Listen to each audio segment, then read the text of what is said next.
and welcome back to another gluten-free, lactose-free and yeast-free baking video. How are we doing today? Today I'm going to be making my version of lime cupcakes that are of course going to be gluten-free, lactose-free and yeast-free.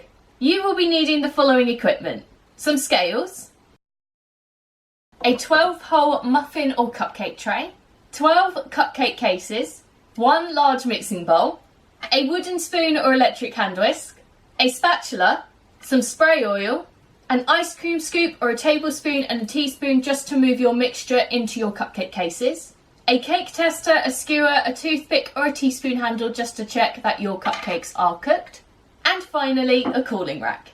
You will also be needing the following ingredients: 150 grams of butter softened, I like to use lactose-free butter, 150 grams of caster sugar, 2 medium-sized eggs beaten, 150 grams of Gluten Free Self-Raising Flour, and finally the Zest of 2 Limes. So, let's go! First things first, measure out and prepare all of your ingredients so that they're completely ready for you to use, and then preheat your oven to 180 degrees C on a conventional oven, 160 degrees C on a fan oven, or gas mark 4. So now that we've done all that, it is now time to prepare our tray. So for this we will be needing our cupcake or muffin tray and our 12 cupcake cases. Preparing this is super easy because all we're going to do is put our cupcake cases into our cupcake tray, making sure not to double up on any of them because that would be a waste of a cupcake case. So now that this is all done, set this off to the side until we're ready to bake. So now that we've done all that nasty prep work, it is now time to begin actually making our cupcakes. So for this we will be needing our large mixing bowl, our spatula, our wooden spoon or electric hand whisk, and all of our cupcake ingredients. So the first thing we're going to do is place all of our cupcake ingredients except our lime zest into our large mixing bowl. So first goes the butter. Oh, new bowl, don't know how to hold it. Our caster sugar. Oh.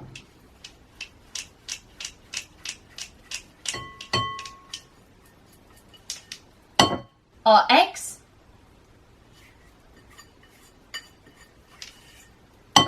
and finally our flour.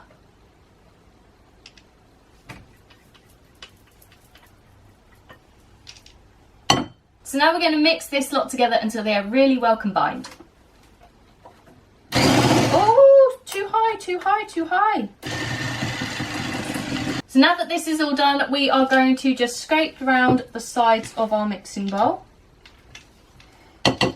And we are also going to add in our lime zest.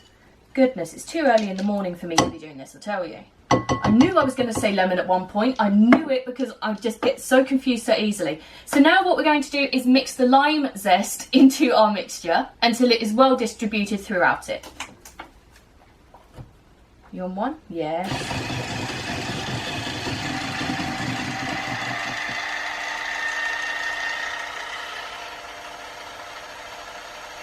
So now that this is all done and smelling absolutely amazing, we are now ready to place them into our cupcake cases.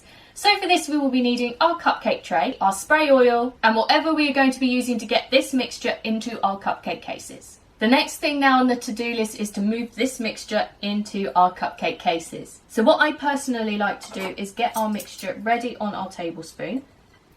And then I like to use some spray oil. This is because I find that if I don't use it, a lot of the crumbs stick to the edge of the cupcake case. Now that could be what they're supposed to do, but I found that using the spray oil, you don't lose any of the cake to the cupcake case. And I just prefer that because then I get to eat more, but I'm a greedy little person, so that's what I'm like. So I'm going to give it 1 quick spray, 2 because I missed the thing, and then place that in. And now, oh, with a little bit of extra somewhere else. So now I'm going to repeat this with the rest of my cupcake mixture into my cupcake cases, but in between each addition, I am just going to scrape around the sides of my mixing bowl so I lose as little as possible to the washing up.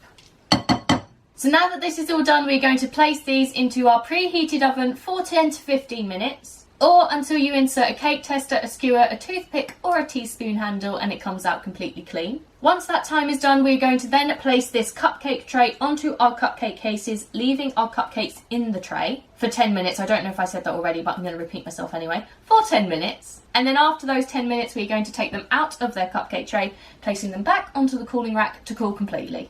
And that is it. I hope you have enjoyed this video. Don't forget to check out all the links in the description, as I love them all and wouldn't put them there if I didn't, including the recipe to these lovely cupcakes and to where you will find all of the links to all of the flour and equipment you will need for this recipe. If you do make these at home, don't forget to tag me on Instagram and use the hashtag bakingwithvickiie so that I can see all your lovely creations. Let me know in the comments below of anything else you'd like to see me make, gluten, lactose or yeast free, as I do them all. And finally, don't forget to like, comment and subscribe if you want to see more, and I will see you next time. Bye!